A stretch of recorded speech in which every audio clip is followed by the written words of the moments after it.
just cut, cut, cut, cut, cut, cut, cut, cut. Now, if you jump too far ahead, then you're going to leave chunks attached. So you want to make sure you're just moving a little bit at a time.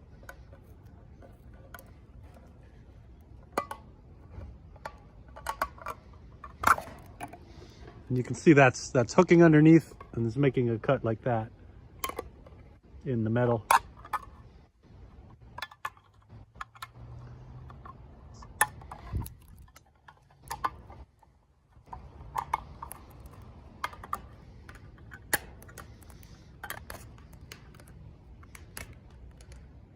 And then you can leave a little bit of it attached if you want to leave the lid hanging. And then you can open it up and there you go.